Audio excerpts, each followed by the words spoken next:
Então vamos lá, pessoal. Boa noite, todo mundo. Quero agradecer a todo mundo aí por estar participando dessa live. A gente está aí com o Laerte, da Fundação Cristiano Varela. Ricardo Frizeira, que vai estar fazendo a moderação. Fábio, Hospital Adventista aí, de São Paulo, da América do Sul. E ele fica como CEO lá no hospital em Assunção, no Paraguai. Então, Ricardo, pode conduzir aí e você vai fazendo a moderação aí. É com Perfeito. Você a live aí. Claro, muito obrigado pelo convite. Em primeiro lugar, me apresentar aí para o público. Eu atuo no mercado financeiro, sou sócio da Apex Partners, uma casa de investimento que atua no mercado imobiliário e mercado de venture capital, né, startups, investimento em startups.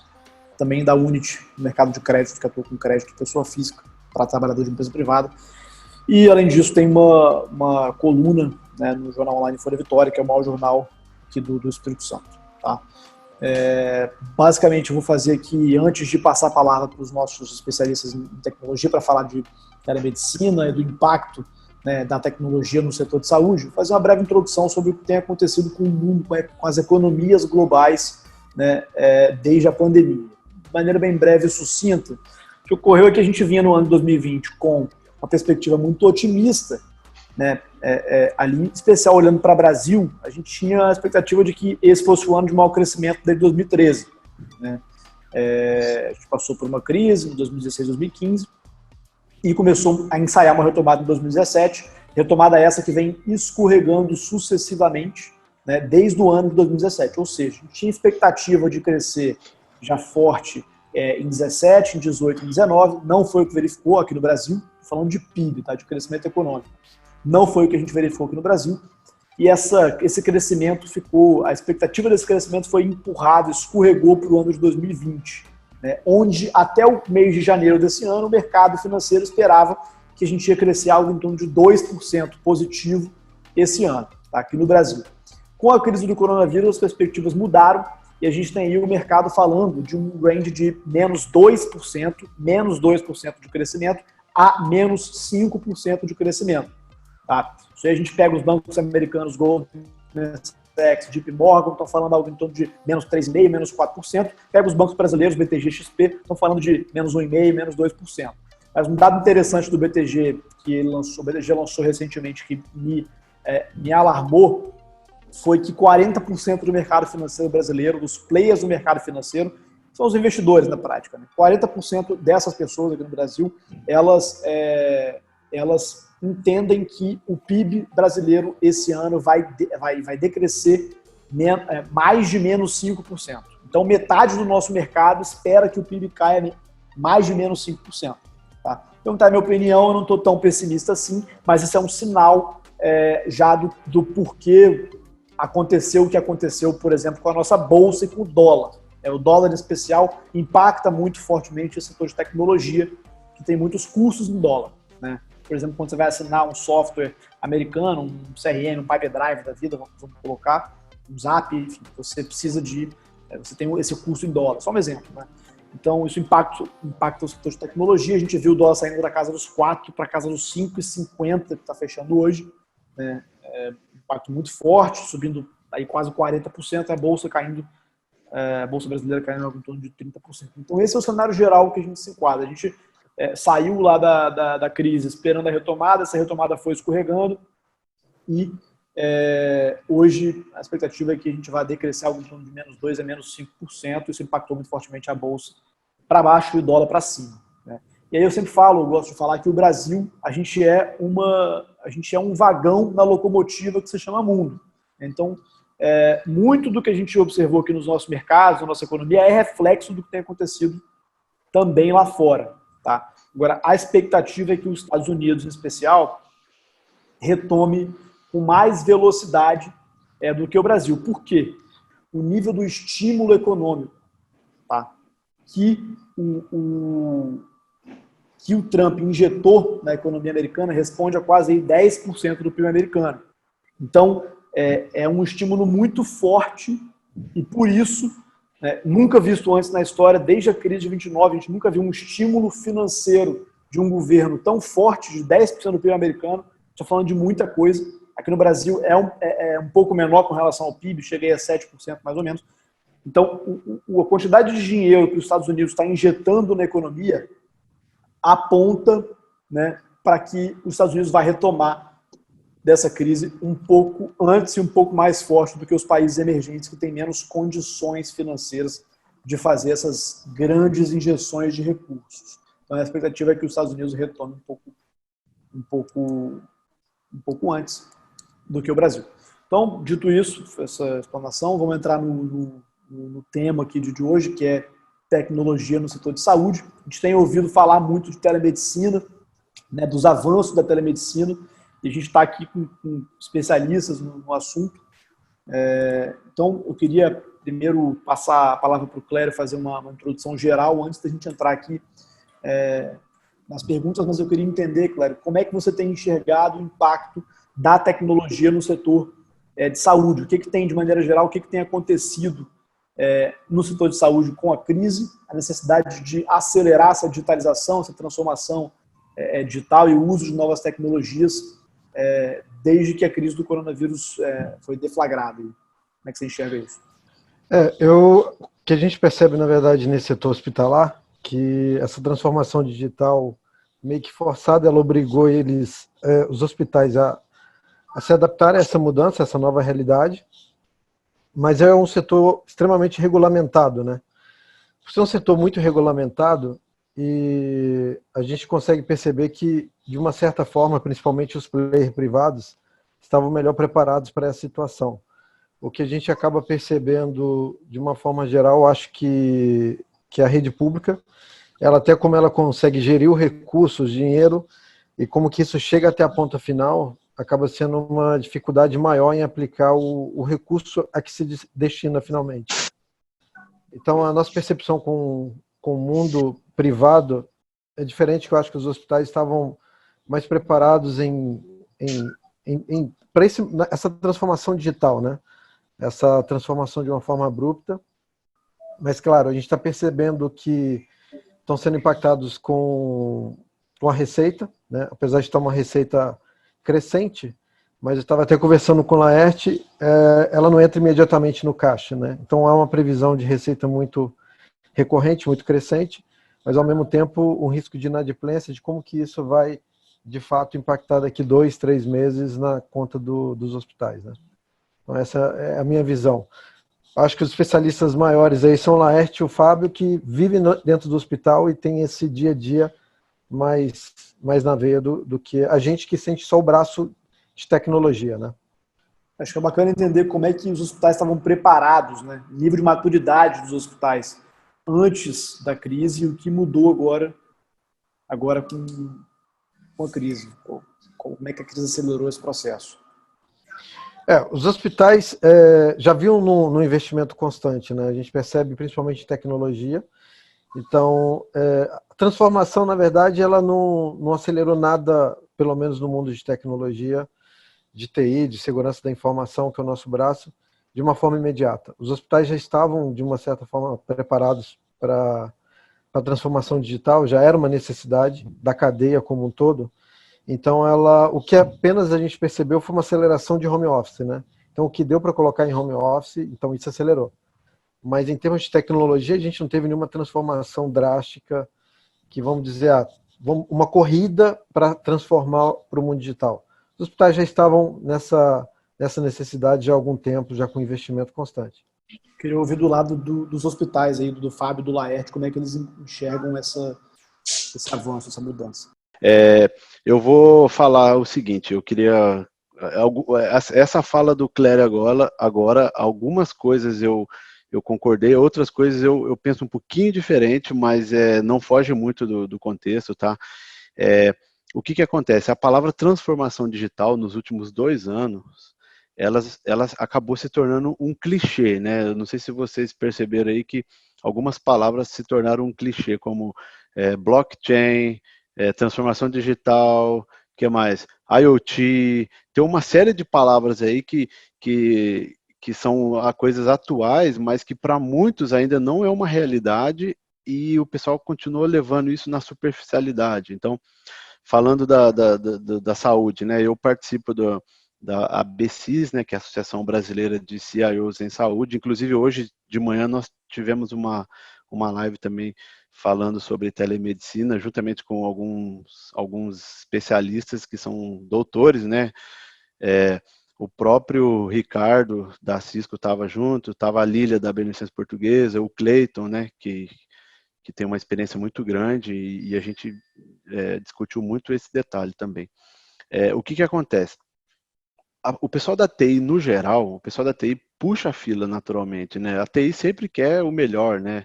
A gente foi cliente ainda é cliente da Brasiline já tem um bom tempo, né, Clério? Ali na região de São Paulo. Já tem mais de anos ali que a gente tem uma uns 8 parceria, anos, né? 6 a 8 anos por aí. Exatamente. Então a gente da TI, a gente sempre puxa a fila, né? O que veio diferente, né? Diferente veio que dessa vez a gente não precisou ter tanto esforço assim para conseguir aplicar os recursos tecnológicos que a gente já falava, já gostaria de fazer.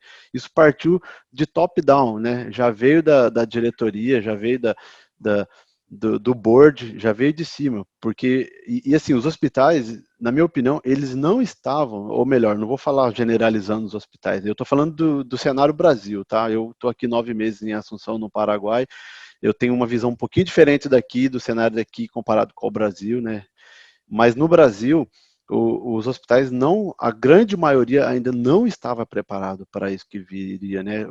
Os que estavam preparados eram os hospitais que já têm ali algumas funções definidas, né? Que já tem ali alguns papéis bem definidos, inclusive tem ali o head de TI, tem o head de inovação, então esses já estavam mais preparados, e obviamente que são os hospitais que têm um faturamento maior, né? Que investe mais em tecnologia. Então, essa pandemia, ela veio para tirar todo mundo da zona de conforto. Obviamente que o home office, ele foi o que a materialização disso tudo, né? Eu fiquei em home office aqui já em 15 dias, hoje eu estou trabalhando, inclusive estou dentro aqui do hospital, estou na minha sala, né? E eu fiquei porque eu tinha ido para os Estados Unidos, assim que eu cheguei, eu fui obrigado a ficar em home office, mas por conta de controle, né? Fiquei em quarentena e depois eu iniciei aqui o trabalho e a gente segue aqui tentando fazer alguma coisa, tentando aproveitar esse momento para a gente conseguir aplicar algumas coisas que antes eu não conseguia. Então, eu acho que eu tenho 2 cenários, né? Eu tenho o cenário do Brasil, que eu passei 10 anos ali atendendo, atuando ali como CIO, e aí tem o cenário daqui do Paraguai, que eu estou aqui 9 meses e é totalmente diferente do nosso mercado da saúde. Então, o fato é, para soltar aí a fala para o Laerte, o fato é, depois desse período que nós estamos passando, nós nunca mais seremos o mesmo. A saúde, ela nunca mais vai ser a mesma, baseado nesses acontecimentos, nesses fatos. Eu não sei o que o Laerte, eu vou passar aí para o Laerte aí para ver a opinião dele. Eu concordo com o Fábio. Existem muitos temas tecnológicos aí na moda, mas que não tem, talvez nesse momento e talvez a curto prazo, ou talvez até médio, não tenha aplicabilidade no mercado hospitalar. Eu acho que se nós tivéssemos aqui mais alguns colegas da área, nós teríamos vários contextos, né? O mercado hospitalar, ele não é homogêneo, de longe, né? É uma outra coisa que o Fábio destacou, e aí eu não sei se especificamente ele estava falando aí dos hospitais da ANAP, são os hospitais que a gente talvez tenha aí um melhor contexto, até por capacidade de investimento, talvez já tenham se desenvolvido um aspecto de processo e, consequentemente, a tecnologia puxa bastante isso, né? Mas e como a gente tem aí o público e o privado, a gente é de mercado público, né? Não a nível de Santa Casa, mas somos filantrópicos, né? Com a gestão bem focada, bem enxuta, bem aplicado do uso dos recursos, né? Mas mesmo assim a gente tem muitas dificuldades e não consegue absorver alguns temas aí que a tecnologia trouxe para a gente, né? Trouxe para o contexto, trouxe para o mercado, né? Nós já vínhamos né, já de algum tempo, o Clério conhece bem o nosso contexto, o nosso trabalho, tem muito por fazer, ainda sempre tem, mas nós não tivemos assim que fazer grandes mudanças, não. Eu acho que também é um pouco do que o Fábio falou. A gente foi pego aí de surpresa, nós não estávamos preparados para isso. A gente tinha alguma condição, né, de oferecer home office de forma segura, isso a gente já tinha uma estrutura para suportar e para oferecer, mas também foi algo assim muito no início, acho que quando ninguém sabia muito o que fazer, fica em casa, não fica, a gente tentou, isso não funcionou, e acaba que hoje nem está sendo necessário, né? Tá todo mundo trabalhando, a gente usou de outras alternativas e não precisou fazer de apoio da tecnologia para suportar esse momento, né, de isolamento. A gente usou de outras alternativas aí fazendo escala, quem era diarista virou 12 por 36, só para dividir o time dentro do hospital, né, das áreas administrativas, sem demandar muito de tecnologia, porque até a nível de uso da tecnologia dentro do processo na área assistencial, a gente ainda tem algumas coisas por evoluir, e talvez nós não tivéssemos condição de fazer isso de outra forma que não fosse dentro do ambiente hospitalar. A gente até tem alguma tecnologia para fazer isso, mas eu acho que assim, a gente não tem o nosso público ainda com capacidade, talvez, para utilizar disso, né? É onde o ambiente hospitalar ele é muito diferente, são contextos, se a gente tivesse aqui mais 5 caras, acho que talvez nós tivéssemos 5 contextos, né? Eu vou completar aqui uma coisa que me ocorreu aqui, assim, quando eu cheguei aqui em Assunção, no Paraguai, primeiro eu quero dizer para vocês que o Paraguai é fantástico, tá? É sensacional. A visão que eu tinha do Paraguai até então era a visão ali da divisa com Foz do Iguaçu, que é a Cidade do Leste, né, que mais parecia uma 25 de março, e para o pessoal que é de São Paulo sabe como que é do que eu estou falando, né? E o Paraguai é fantástico. O Paraguai ele tem assim algumas coisas que está na frente do Brasil. Posso falar assim pontualmente, assim, por exemplo, eu não quero entrar nesse tema, mas o tema de segurança pública. Aqui, definitivamente, eu nunca ouvi falar, nesses 9 meses que eu estou aqui, de alguém que foi assaltado. Não sei se porque as lojas o pessoal pode ter arma ou não quero entrar nesse tema, tá? Mas esse é um ponto que está muito evoluído.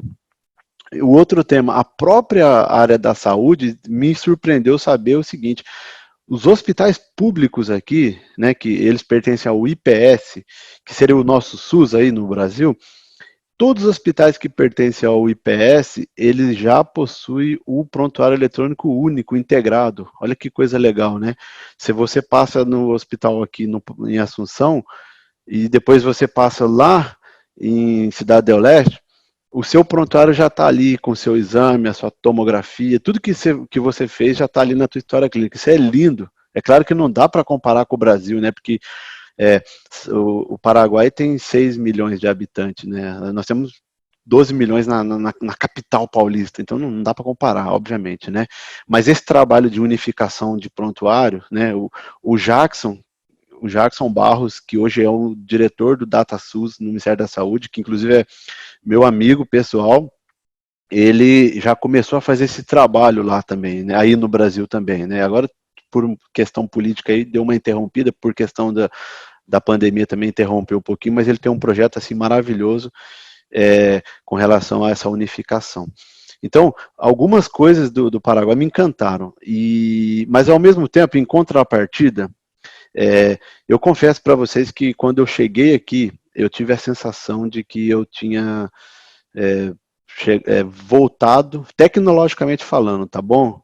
Estou falando tecnologicamente, voltado assim de 15 a 20 anos atrás, assim, e falando em espanhol, né? Porque o resto, tudo é Brasil aqui. As coisas que você consome aqui dentro do supermercado tem muita coisa do Brasil, então dificilmente você se sente fora do Brasil aqui. Tem muito brasileiro também, mas eu senti isso, essa dificuldade. Então, olha que interessante, né? Eu comecei falando dos termos clichês que tem aí, né? Blockchain, IoT. Aqui, isso tudo é muito novo e muitas pessoas ainda não conhecem. Eu estou falando de pessoas de tecnologia. Então, você vê que eu tenho um montão de oportunidades para fazer aqui alguma coisa, né? Então, isso é muito bacana.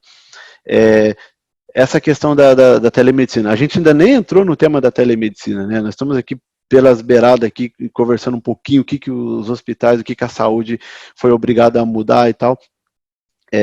Uma das coisas que antes de entrar no tema telemedicina, né, que quando nós tivemos o primeiro paciente aqui no nosso hospital, né, com coronavírus internado, o que aconteceu com os nossos demais pacientes? Eles sumiram, foram todos embora, ninguém mais vinha aqui no hospital, a gente estava com um pico de dengue assim, elevadíssimo. Dengue aqui é um tema muito forte.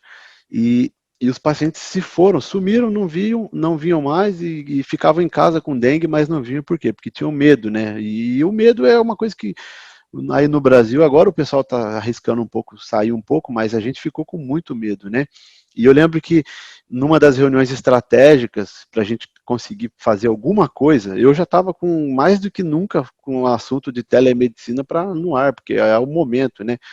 E aí numa reunião estratégica com os médicos daqui, né, eu sugeri, falei, olha, acho que a gente precisa agora começar a pensar em telemedicina, né, na parte de teleconsulta. E aí, assim, é muito engraçado, porque os médicos, eles quase me expulsaram da sala, onde já se viu atender um paciente de maneira informal, né? Você tá louco? Isso aí eu tô falando de 45 dias atrás, tá, pessoal? 45 dias atrás.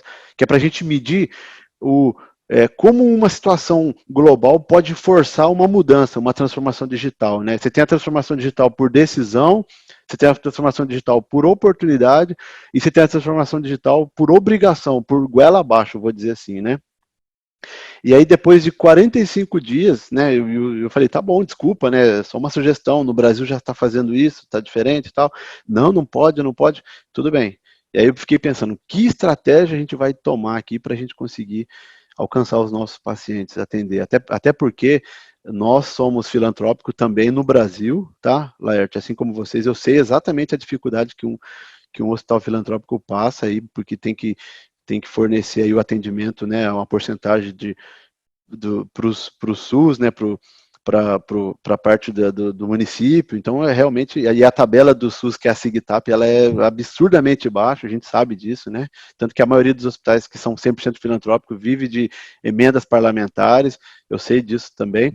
E aqui, o que aconteceu? 45 dias depois, ou seja, semana passada, me procuraram e aí falaram, Fábio, aquela ideia que você teve, né? Aquela ideia que você teve, dá pra gente aplicar, né? E aí eu falei, tá vendo? Aproveitei o momento ali, né? Tá vendo? Não quiseram me ouvir, né? Eu aproveitei a oportunidade. Mas, então agora, a gente está trabalhando aqui, tentando desenvolver um método de telemedicina para cá. Nenhum hospital ainda está praticando telemedicina. Mas aí eu vou completar da seguinte forma, olha que coisa interessante, né? Nenhum hospital oficialmente está praticando telemedicina, que já está funcionando. Só que tem 30 dias que os médicos estão fazendo telemedicina por conta própria. Ou seja, chamando pelo WhatsApp, ou chamando por Skype, ou chamando pelo Zoom. O paciente liga, marca a consulta, o médico marca um horário e liga o Zoom e aí ele faz a consulta. Quer dizer, se a gente fosse esperar o momento chegar, a gente perderia mais tempo, né? E o médico, naturalmente, ele começou, e não foi porque ele teve a ideia brilhante, não foi isso. É porque é o seguinte, os médicos que não são emergencistas, que não são médicos que fazem cirurgia, que não são intensivistas, né? Que não depende de paciente que é internado de UTI, os médicos que são médicos de consultórios, eles não tiveram mais salário, ou seja, ou mudar, não tem que esperar a onda chegar, porque eles não tinham mais o que fazer. Então, esse para mim está sendo uma experiência incrível ter visto isso acontecendo, porque foi o melhor exemplo que eu posso dizer de transformação digital por obrigação, por goela abaixo, assim, né? Porque a transformação digital até então, né, completando aí a fala do Clério, era por decisão, né? A gente optava por fazer uma transformação digital, agora não é mais. Né? Hoje de manhã eu conversei com a minha amiga Luzia Sarno, que é do Fleury, até vou ler a mensagem que ela me mandou aqui de manhã, para vocês verem que interessante a visão dela. Né? A Luzia é a CIO do grupo Fleury, né? Ela disse assim, por aqui tudo corrido, estou conseguindo fazer várias coisas legais, como falaram, o Covid veio para, olha que interessante, veio para cutucar quem não acreditava na transformação digital. Agora a telemedicina pode, laudo remoto pode, né? Até as áreas, o home office para as áreas operacionais pode, muitos paradigmas quebrados, então veio para ficar, né? Eu acho que nós estamos vivendo um momento assim muito ímpar, né, da história do mundo, mas especificamente da tecnologia. Eu queria entender de vocês se vocês chegaram a tomar alguma ação específica aí dentro dos hospitais, né, implementar algum plano de ação para ter alguma melhoria de infraestrutura, alguma melhoria de processo de maneira sistemática, né, de maneira que fique para depois da crise. Vocês chegaram a implementar um plano de ação para mudar a forma como vocês atuam com tecnologia, com telemedicina, dado que a demanda aumentou? Laerte, quer falar? Vou falar e você, de repente, complementa, até porque acho que você está com mais evoluído aí. Na verdade, com os hospitais, se a gente comparar aí com a área mercado financeiro, telecomunicações, a gente está sempre muito atrasado, né? A gente vive de tecnologia, assim, não tem como fazer medicina sem tecnologia, mas em termos de todos os aspectos de melhor aproveitamento da tecnologia, para melhoria e automação de processo, acho que a gente ainda está muito atrasado. E a saúde não estava preparado para isso, né?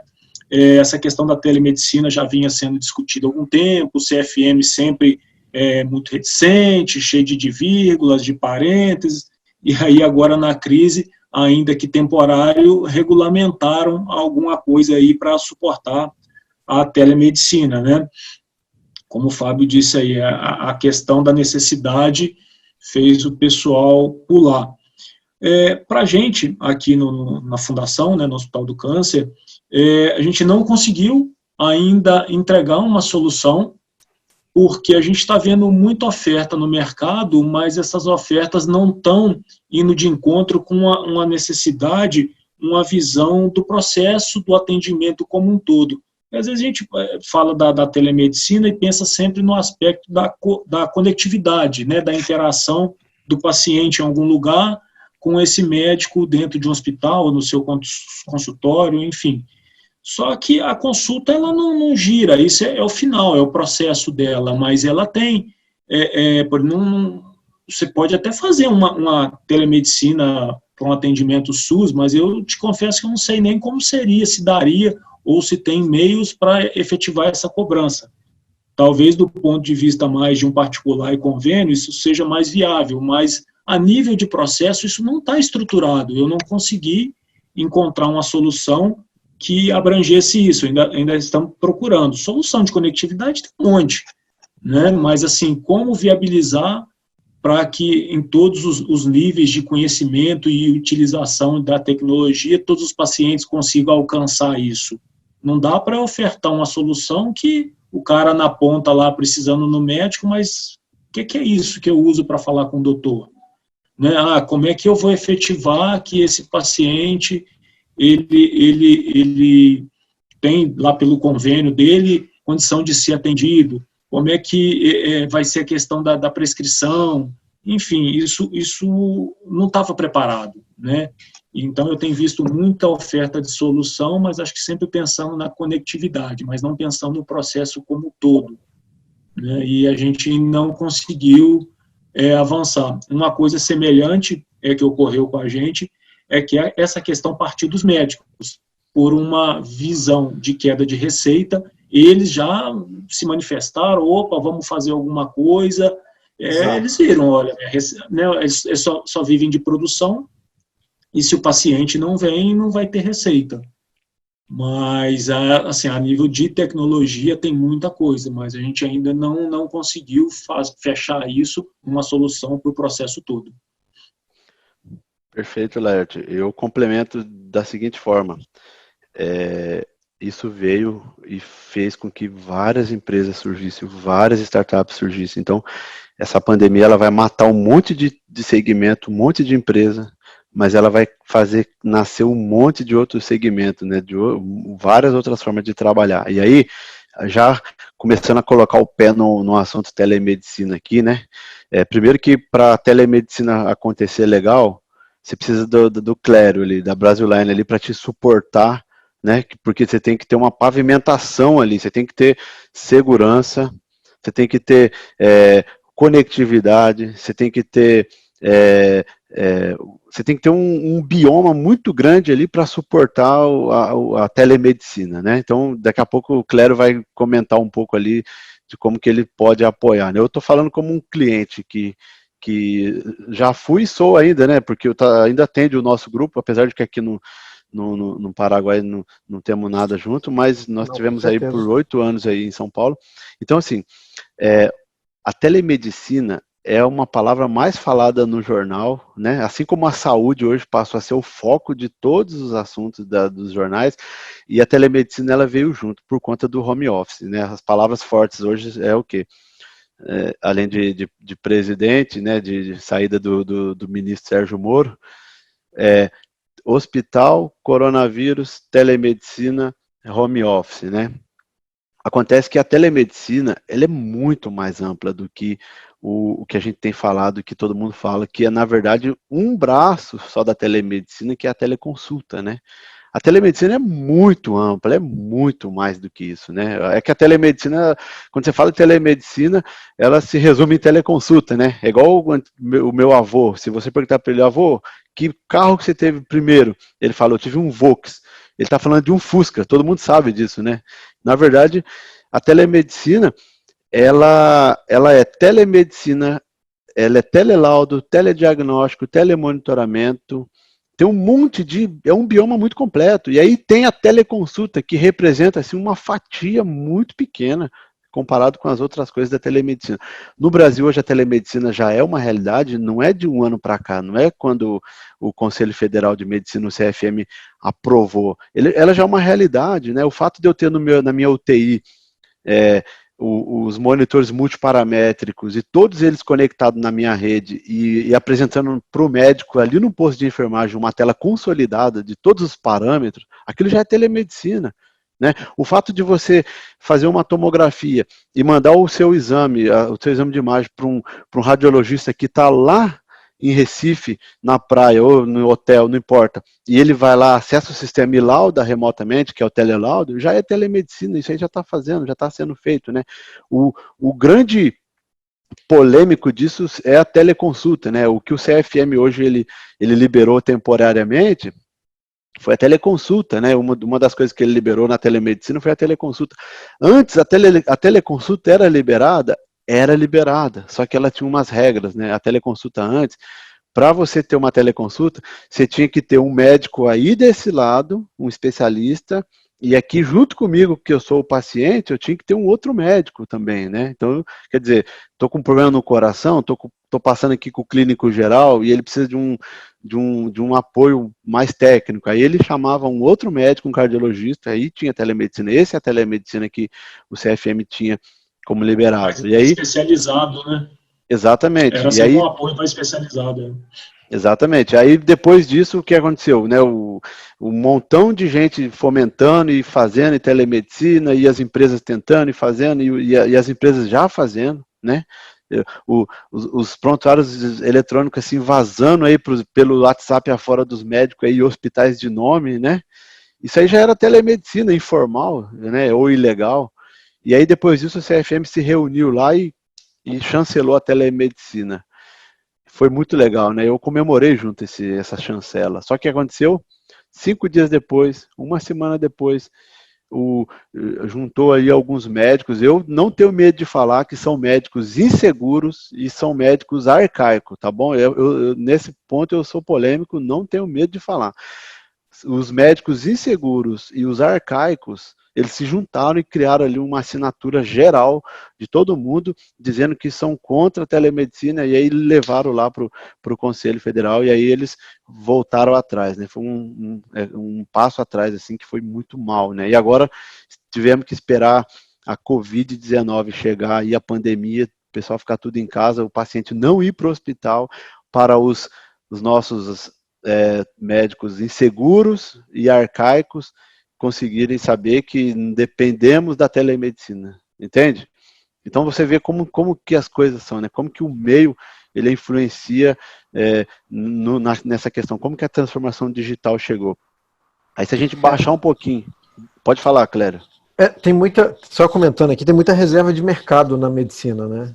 Então, é uma área que tem bastante reserva de mercado, acho que acaba aqui tendo esse conservadorismo que você está comentando, né? Com certeza, tem sim, muita reserva de mercado, mas eu aproveito para dar uma espetada aí nesses médicos, porque se você não tiver um CRM hoje para você falar se você tem uma vertical de saúde, se você não tiver um médico, um CRM, um cara que tem um conselho para te ajudar a falar para outros médicos, você vai falar, vai ficar rouco e não vai conseguir fazer a mensagem chegar onde está chegando. O Laerte está aí para provar o que eu estou falando, para confirmar, né? Então, a teleconsulta, né? Agora vamos entrar na teleconsulta, né? A teleconsulta, ela não é só uma chamada de vídeo, né? Não é um Skype, não é uma chamada de WhatsApp, nem tampouco uma ligação por Zoom. A teleconsulta, ela tem todo o início, meio e fim, né? Uma teleconsulta, ela precisa ter o quê? Ela tem que ter uma agenda, né? Ela precisa ter um schedule. O paciente, ele tem que poder agendar uma consulta, e aí, antes de chegar no momento de atender, você tem que definir ali o que? Um processo, como que é? É particular, é de convênio? Aí já tem um outro problema, porque aí nós temos do outro lado o convênio, a gente atende convênios, né? O convênio está ali do outro lado, não querendo ajudar também nesse ponto, né? Alguns têm uma visão boa, outros não, mas você tem ali o convênio, aí você tem que escolher ali, o paciente é particular ou ele é de convênio, né? Se ele é de particular, ele tem que ter uma opção ali para ele poder pagar a consulta, porque se você atender o paciente, se ele pagar a consulta, você nunca mais recebe, então você tem mais esse detalhe também. Aí depois, aí você tem a tão falada em teleconsulta, que é o que? A teleconferência com o paciente, né? É o Skype, é o Instagram não, é o WhatsApp, é o Zoom, são as plataformas que tem por aí, um monte, né? Eu tô vendo um monte de plataforma. Eu cansei de pesquisar o melhor produto, viu, Laerte? Porque tem tanto produto, e você vê que tem produto de todos os tipos de maturidade, né? Você tem dos melhores, mas você tem um monte que vai surgindo assim, às vezes a gente vai de olho no preço ali para tentar ajudar a nossa instituição, e aí falta isso, falta aquilo outro, então tem um monte assim. Depois dessa parte de atender, aí você tem uma outra parte que é muito importante, que é o quê? É manter o paciente, o histórico do paciente, porque depois que passar tudo isso, se ele tiver que vir pessoalmente, e aí, onde está a prescrição médica que você fez por teleconsulta, né? O paciente tem que ter acesso a isso, você tem que acessar, tem que saber o que foi prescrito e tal, né? Aí tem outra parte também que é a farmácia, né? Se eu prescrevi um medicamento para o paciente, ele tem que ir na farmácia com isso e comprar. Aí se é um medicamento controlado, já não pode.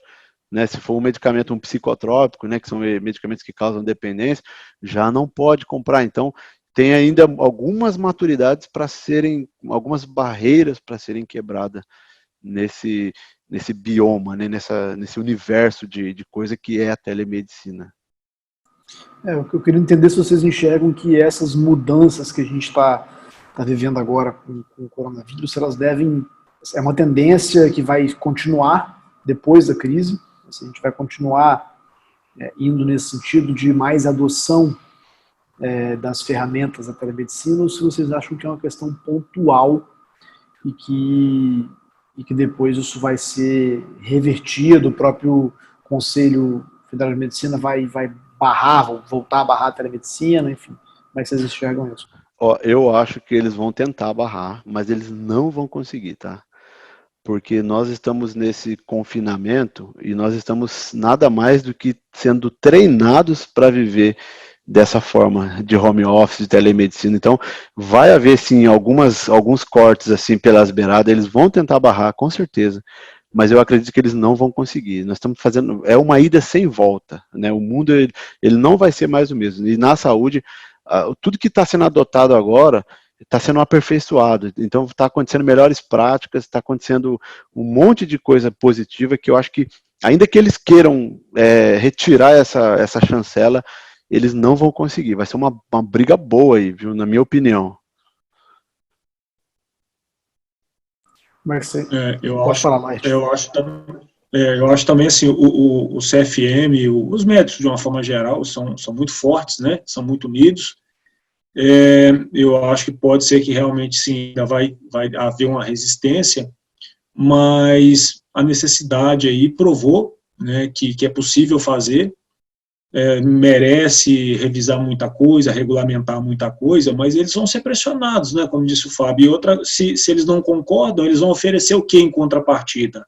Não dá para vir uma outra crise daqui a pouco, e então tá, se não dá para fazer desse jeito, dá para fazer de que forma, né? Então, assim, vai ter que sentar na mesa e vai ter que conversar, vai ter que propor, vai ter que abrir mão. Então, também acho que é sem volta. Não vai ser fácil, mas eu também acho que é um processo que não tem como ter volta. Né? Já, a necessidade fez provar que era possível de acontecer, ainda tem muita coisa por esclarecer, enfim, mas tem que ir para frente, não dá para retroagir, não. Agora, como é que vocês enxergam, né, essa questão do 5G? A gente tem visto o avanço do 5G no mundo. Quero entender se vocês acham que isso tem algum impacto, né, imediato nas tecnologias que estão sendo usadas, isso auxilia ou essa tecnologia ainda não chegou na ponta dessa maneira? Então, você quer falar? Faz a introdução aí. Não, tá bom. Falar rapidinho aqui. A gente viu aí que o leilão do 5G está confirmado aqui para o Brasil. Eu acho que a gente tem uma percepção, vai ter dois mundos. Um mundo, assim como a gente está vivendo essa situação da pandemia, que está transformando o mercado de trabalho e toda a relação consumo, tudo que a gente conhece vai ter um novo comum. Com 5G, a percepção que tem também, a gente vai ter uma nova era digital, né? Porque tudo que a gente comenta que está no papel e que ainda não saiu do papel, como a IoT, ele vai ser uma realidade. Vai ser uma realidade porque a gente vai conseguir conectar tudo e qualquer coisa a uma alta velocidade, independente de uma conectividade física ela necessariamente existir. Então, onde a gente hoje não consegue alcançar uma internet de alta velocidade, ela de fato vai alcançar. Claro que isso não vai ser com 1 ano, 2, a gente vai ter uma curva de implantação da tecnologia, mas quando ela estiver maciçamente implantada, a gente com certeza vai ter um novo mundo conectado, uma nova forma de interagir com as coisas, onde a gente vai poder conectar qualquer coisa. E aí a medicina vai ser de fato impactada, onde a gente vai poder não só estar falando de telemedicina, mas a gente vai estar operando à distância, com inteligência artificial colaborando. Então, eu entendo isso como uma transformação, um novo mundo mesmo, uma nova era digital com 5G. Clério, antes de voltar para o Laerte, eu queria compor o que você disse e dizer o seguinte: operando à distância, isso aí já acontece, tá? No nosso complexo hospitalar que tem nos Estados Unidos, que é o Flórida, já existe já algumas iniciativas onde o doutor, por robô, né, usando o robô Da Vinci, a área de comando do robô está num lugar e o robô está atuando no paciente em outro lugar, né? Então isso aí já é uma realidade, né? Então é isso aí que você disse. Essas realidades, elas cada vez serão mais frequentes. Não, sim, não vai ter fronteira, né? Com 5G a gente não vai ter mais limitação de fronteira.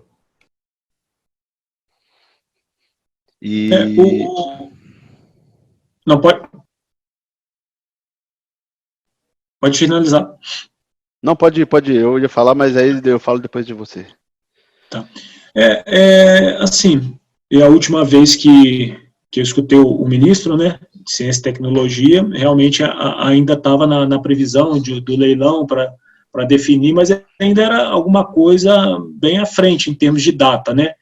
Então, acho que para a gente no Brasil, ainda, porque depois do leilão ainda tem todo o período de implantação. Então, para variar, a gente está sempre uns 3 passos atrás do mundo, né?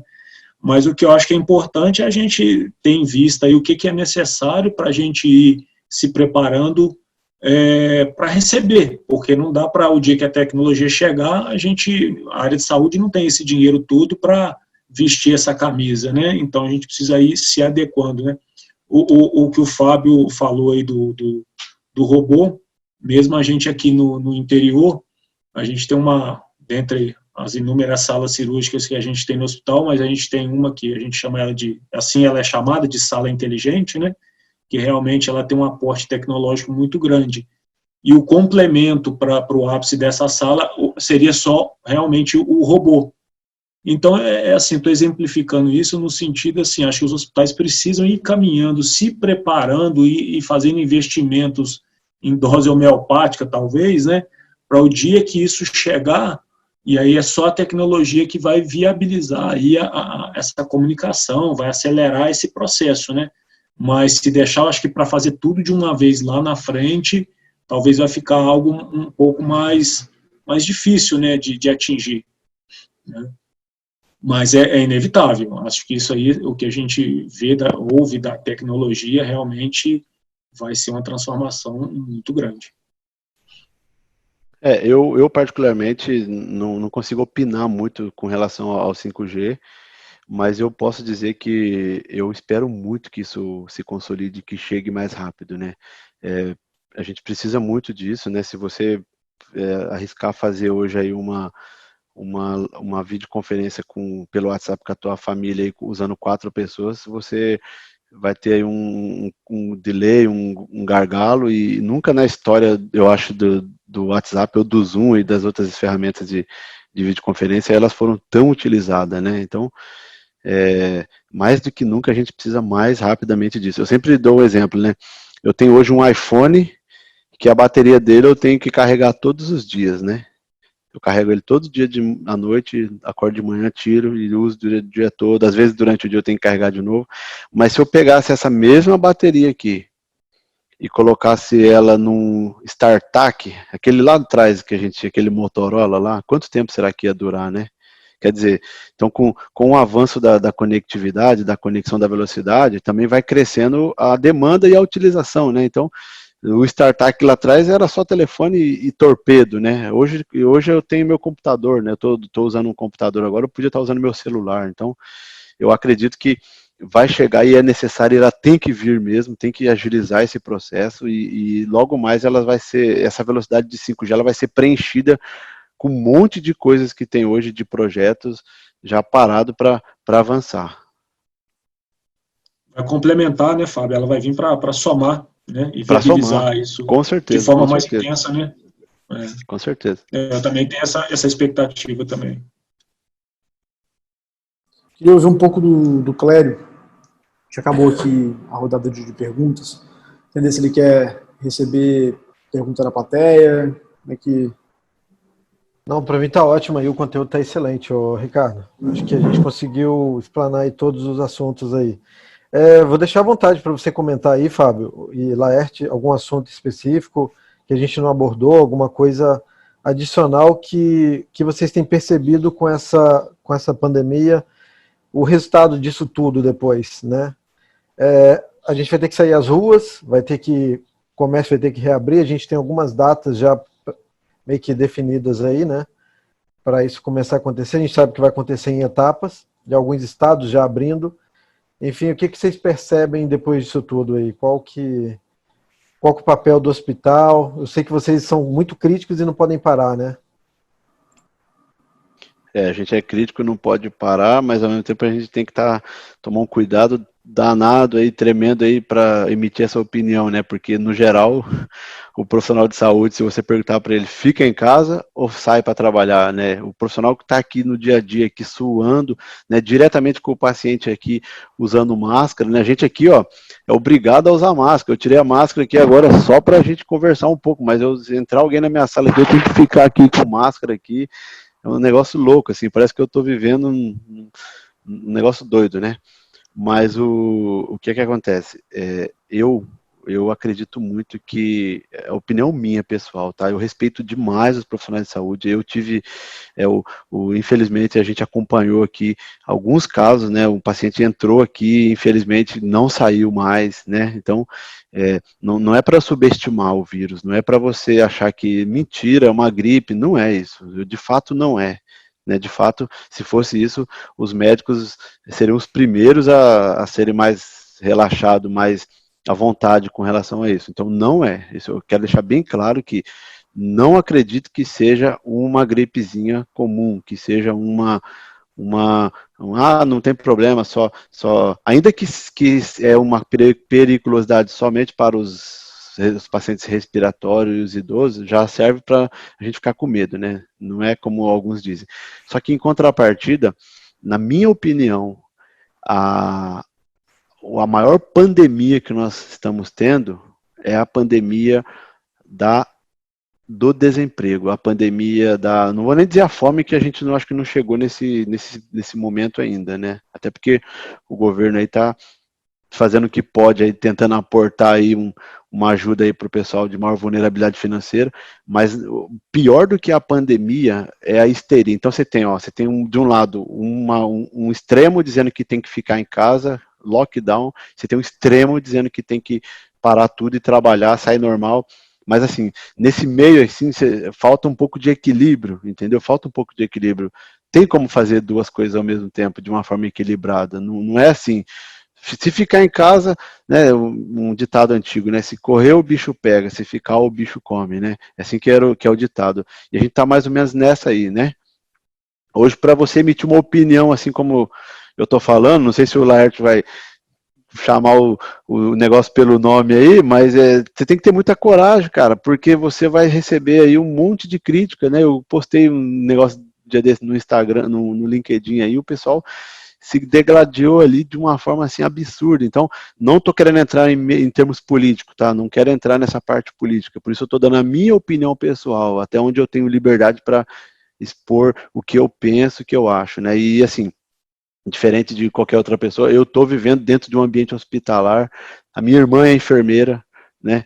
Então, eu estou falando baseado nos dois lados que eu estou vivendo, né? Eu deveria falar que tem que ficar em casa e pronto, mas só que a gente está aqui numa situação tão complicada, que nós criamos aqui os planos vou dizer assim, o plano de fechamento, né, do hospital. Primeiro a gente vai tentar reduzir algumas áreas, aí depois a gente vai tentar reduzir alguns salários, depois se não der a gente vai ter que tentar mandar um pessoal embora, vai ter que sobrecarregar alguns, então, porque as pessoas estão em casa, e as pessoas não vêm, e as pessoas, e assim, vou dizer, polemicamente falando, se você pegar o índice de mortalidade no Brasil, eu não sei não se o coronavírus está numa posição boa, tá? Eu acho que ele não está tão alto assim, ele está mais lá embaixo, né? Você tem outros fatores que são pior, igual, mas você fala isso porque não é teu avô que pode ter problema. Sim, eu tenho avó, tenho mãe também, minha mãe também pode ser um risco, né? E eu falo com ela, mãe aposentada, fica em casa, não precisa sair. Mas eu tenho que sair para trabalhar, entende? Então, a gente tem esses dois lados. Eu contratei uma empresa para fazer a infraestrutura aqui, né, de cabeamento e tal, porque com tudo isso a gente precisa fazer a pavimentação. E aí o pessoal não queria vir trabalhar, porque é hospital. Eu falei, cara, eu tenho filho, tenho mulher, tenho filho, e eu tenho que vir todo dia e voltar para casa, né? Você tem que trabalhar também. Então, eu sou da opinião, não estou dizendo que eu fico em cima do muro. Eu acho que tem que ter equilíbrio em tudo, tá? Você não pode ser extremo para um lado e nem extremo para outro. Você tem que ter equilíbrio. Há como fazer uma coisa ou como fazer outra. Os Estados Unidos, não importa. O Brasil tem um outro tipo de clima. Você pode pegar os estados lá, Paraíba, Tocantins, a quantidade de casos é muito menor comparado com os estados mais sulistas. Então, eu acho que a gente tem que ter equilíbrio, sim, tá? Eu acho que a gente não pode parar, não pode fechar, não podemos fazer o lockdown como estão dizendo, tá bom? Opinião minha, pessoal. Laerte, quer fazer sua conclusão aí? Considerações finais? Essa questão aí, eu acho que tem alguma coisa que não está sendo dita, né? Realmente, assim, com relação ao aspecto da patologia, ela não é uma gripe, né? Ela é vista como uma pneumonia muito forte. Então, realmente, ela tem o risco que ela impõe aos indivíduos, né? Mas é preciso ter um equilíbrio, sim, entre o que fazer e o que não fazer, e o que não fazer, a consequência disso a curto e médio prazo, né? E aí falando de sustentabilidade das pessoas, de todo um contexto. Eu acho que tem alguma coisa que não é dita, com relação à doença, ao Covid, e como isso não é dito, também não é pensado como é que vai ser depois, que é a pergunta aí do Clério, né? Como é que vai ser isso daqui a pouco, quando de fato tudo voltar ao normal? Eu acho que ninguém sabe, porque todo vírus sofre mutação, né? Se fez todo esse alarde com o vírus nessa situação, se você não sabe o que vai acontecer com ele depois, como é que você vai fazer qualquer planejamento de ação? Vamos liberar gradativo, mas e depois? Você não sabe a reação dele, não se sabe nem muito desse cara atual, do 19, quem dirá do 19,5, né? Então, assim, acho muito difícil fazer previsão, a não ser que as informações alguém tenha, né, o meio científico tenha e não divulga, porque não existe maturidade para escutar isso. E aí, em contrapartida, você não planeja, né? E aí a gente fica, acho que, à mercê da sorte, né? Ou dos dirigentes aí, né? Vamos ver o que vai ser. Né? Pelo menos assim, a gente da saúde não tem como parar. Estamos na batalha aí todo dia, também, como o Fábio colocou, todo dia a gente vai para o hospital, volta para casa, minha esposa também é da área de saúde. Cara, a gente está vivendo, não dá para ficar nesse terror, né? Você tem que fazer o que você deve fazer, mas tem que seguir a vida. Perfeito. Clério, quer fazer alguma finalização aí? Então, eu tô com a opinião dos dois. Eu acho que tem que ter um meio termo, né? Não tem como fazer uma coisa sem pensar, porque realmente o Laerte colocou muito bem, isso vai sofrer mutação. Não sou especialista na área médica, mas como todas as outras pandemias que a gente tem ao longo da história, foi isso que aconteceu. A população vai se contaminar de alguma forma ou de outra, abrindo agora, abrindo depois, e a gente precisa ter um meio termo. A economia precisa girar, as pessoas precisam trabalhar, não dá para fazer lockdown a vida inteira, e de alguma forma, alguma parte da população, ela está saindo para a rua. Minha opinião pessoal, eu acho que a vida de ninguém é melhor do que a outra, então por que Fábio, Laerte, todo mundo na saúde tem que se expor e o restante da população não? Então, tem uma discussão até filosófica aí nesse termo todo. A gente deixa essa discussão muito para o lado pessoal. O ponto é que a gente tem uma mudança e que o não ter data, acho que é o que mais assusta todo mundo, né? Quando que isso vai abrir, quando não vai, essa incerteza que ela é muito política e fica nessa discussão política e científica que acaba levando esse medo generalizado que a gente está tendo na população como um todo, né? Acho que a falta de liderança global, ou pelo menos nacional, está sentindo falta nesse momento. Então, é minha opinião pessoal mesmo. Concordo. Bom, então acho que a gente pode finalizar, agradecer a presença aí dos nossos convidados, Laerte, Fábio. Agradecer o convite para você, Clério. Agradecer a vocês aí. Eu que agradeço, Ricardo. Muito obrigado. Tenham todos uma... Obrigado a vocês também pela companhia. Pessoal, obrigado. E obrigado, Laerte. Obrigado, Fábio. Ricardo. Obrigado. Agradeço. A todo mundo aí, viu? Agradeço aí também. Obrigado, pessoal. Obrigado aí pela oportunidade. Até a próxima. Até a próxima. Até. Abraço. Tchau.